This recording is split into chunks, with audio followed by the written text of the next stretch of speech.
Alright guys, how you doing? Welcome to another vlog. Just rocked up down at the track and just looking over the place, to be honest. I had a quote done a few days ago on replacing some asphalt, and I'll show you sort of what I was replacing first, and then I'll tell you how much it's going to cost. It's substantial. It's yeah, so I'll just turn around here and we'll start off with from this point onwards, the whole width down here.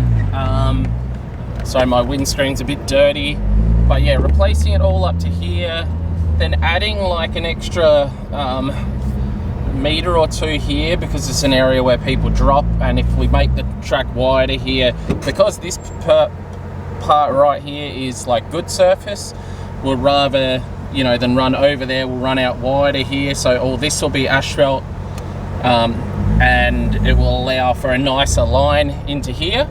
But then coming back in from, you know, basically all of this here, heading around the entire big corner, so the full width of the big corner, all the way around here, taking into account all of this, like this area here is a little bit bumpy with mismatched asphalt, etc.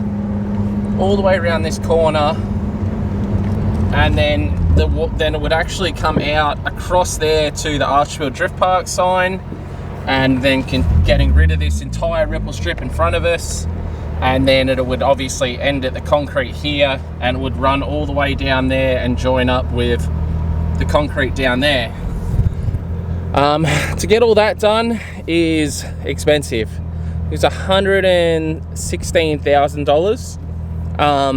But you know, that would get us like another 20 years of solid drifting, I would expect, because that included some earthworks and stuff, like to make the base better underneath. So yeah, it's definitely something to think about for the future. If the council turns around and they're all good, and you know, we end up getting the permit that we're trying to get, you know, I feel like that'll be, you know, a best case scenario, I guess.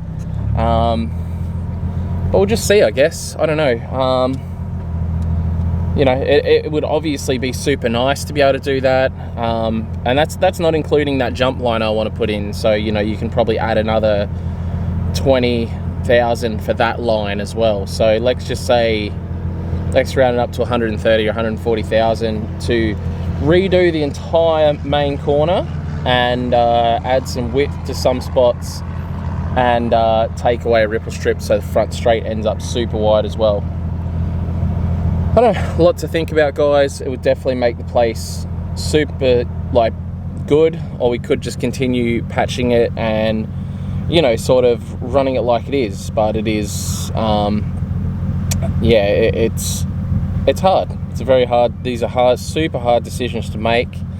Obviously, you know, to concrete that amount more of the track would be almost double, so I definitely don't necessarily want to go concreting more of the track, and the concrete is a little bit more noisier on the tyres than the asphalt, so we want to try and avoid the noise from the tyres. So like I said, very, very, very tough decisions. If anyone owns an asphalt company, or their dad or someone, hit us up if they can do better.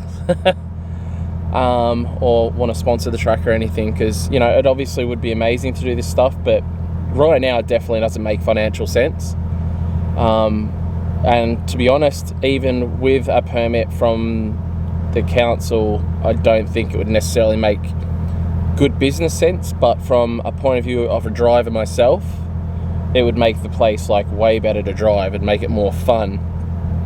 Would that mean more drivers would come? I don't know. You know what I mean? That's where the hard bit is, because, you know, you got to justify costs of things with, you know, will that make more people come? Like, you have to run it like a business at the end of the day. You know, you don't just spend $140,000 willy-nilly and just like hope that an extra 5 guys will come through the gate. You know what I mean? It's got to be considerable as far as, you know, you need to make a return on this stuff. So yeah, I don't know. We'll see. Ideally, you know, we could get an approval from the city, you know, and allow us to continue to run, and then give us a grant or something, you know what I mean? Obviously at that point they're accepting that it's a good thing for the community, so maybe they'll you know, there'll be some sort of government grant or something we can look towards. You know, as far as the government concerned, like $140,000 would be a drop in the ocean. They spend all kinds of crazy money on things like light poles that they call artwork, and they spend $2.5 million on. So, or various other kinds of what are considered artwork that are just literally junk welded together. You know, put in the middle of roundabouts that cost hundreds of thousands of dollars. So I wouldn't think that it would be too much to ask to help make a place like this more amazing for drivers, and, you know, get more people off the street, you know what I mean? Give more of a push, because the wider the track is, obviously the less people will be scared of it, and you know, more people will come out. So yeah, stressful, this whole business stuff, guys, but we'll keep pushing forward. But anyway, the reason I'm down here is to work on the 370Z. I have a fresh box of parts here. These are my brake lines and the pieces I was missing to get extra lock. So 370 in, let's just say, an hour's time, because last time I started working 370 it took me way longer than I thought it was going to take. I'll do this on brake lines. I'll have to wait for someone to get down here to help me bleed it, but brake lines and new tie rods going in, and I'll be able to show you guys the super dodgy tie rods that I've got in the car right now that are too welded together. It's not pretty, but it worked, I guess. Alright, before we jump into 370 things, Irish, come here. What have you done? I made a purchase, and it's not only me, it's Paulie as well. So the Irish boys are stepping up to some proper Australian flavour. Yeah. Not just is it a Falcon, it's an EL Falcon, the same as what Cheech has, but with a Barra. And if you remember, how long ago would it have been, David, we did that video with your car? About a month ago. Was it only a month ago? Nah, it would have been like at least 2 months ago. Yeah. Anyway, if you guys remember David, he has a turbo Barra R33, and then he chucked a Barra in this Falcon. And a little while ago, if you look back in the videos, I actually took this thing out for a drive, and the thing rips. David, why are you selling anyway? You're just not feeling it? Nah, too many cars. Too many cars? Yeah, too many cars. Well, you're going to get 33 sorted again, or? I'll get that sorted, and then have a few other cars. A few other cars. So David's a mechanic, so he's always tinkering and whatnot. So, you know, see this accident here? He just blamed it on me. He said, because when I was driving his... He was blaming it on me because he said when I was driving the car... It was my fault, but because of you. David said it was his fault, but it was because of me. So I was doing backies in this car into the back corner, and it was like, I was loving it. Like, throwing backies in a stock lock Falcon is insane. Like, the thing works super well. And then he jumped in it. He said I'd worn a bunch of the rubber off the front tyres from doing backies, and that's what caused him to crash the car. So I don't know, I think that's debatable, but you know, we all like to use an excuse. But it's good. Is the bonnet popped? Yeah. I'll quickly show you guys, because you're going to see a bunch of this car with the Irish boys. I couldn't open it. So there we go. Barra. You own a Barra, mate. It's my first time even seeing the car. All your Irish friends will probably be like, oh, you got a Barra, like back home, because Barras are sort of like... Yeah, well, Chuck G got one there. He put it in a E36 estate. Yeah. So he's living a Barra life.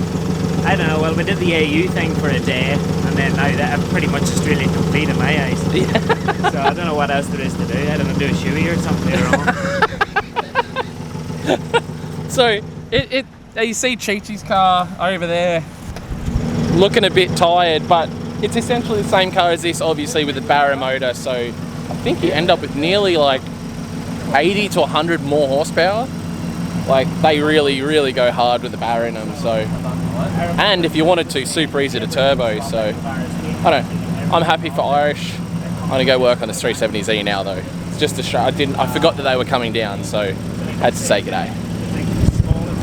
Alright guys, I'm finally getting stuff going down here. Got the front wheels off, just had a little bit of trouble finding tools and whatnot. which you guys didn't see. Anyway, I cut down my tie rods to suit last time I was here, and these are the bits I've been waiting for, because if you actually have a look at the thread sizes, they're actually a different size. So this GK Tech, they call it Z34 extension thing, allows you to bolt onto a regular Nissan tie rod, or however it works. So yeah, we'll get this on there and get going. Alright guys, we've been absolutely hard at work on this. I didn't actually show you guys, but I have welded 2 tie rods together very dodgily. So, but what I have done now is I've actually added the rack spacers in, and I have the new, what do you call it, brake lines in. Nice little pink ones there. Zach from GK Tech has chucked together for me. So these are the new lines. Obviously they help with the length, but most of all the stock ones are hard line out of here that loop, and when you're on full lock it basically runs straight into the strut. So this is going to allow me to get even more lock. Because of, there is a revision we need to make with the way the tie rod moves through the knuckle with this amount of lock. So the thing is, at the moment, with full droop, I can't actually get much lock out of it, but as soon as the car goes on the ground, I can wind a ton of lock on. So I'll be able to get it down on the ground now. I've already bled up the brakes. Chung helped me do that. I'm going to top up the brake fluid after bleeding it. Get the, well, I have to wait. I've got some new tyres coming because my front tyres are absolutely destroyed, so I'm going to put some fresh new ones on. So I'm going to go fit those fresh new tyres in a sec, come back here, fit them up, drop this car down. The alignment shouldn't, like the alignment wasn't great anyway, but it should be about the same because the new rack spacers that went in took up 30 mil, so I just took the tie rods 30 mil further in, and yeah, I made it work. So right now my tie rod setup as such is not going to be what's coming out when this product eventually comes out. It's sort of, I've mixed and matched and welded things together to make it work, but like this is part of prototypes, guys. You've got to, you know, get past this prototype stage, work out what niggly issues we have, and then move on to a production product for you guys. So yeah, it's not all just like, oh, you know, getting some, you know, free parts, you know.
Alright, I got it down and put together.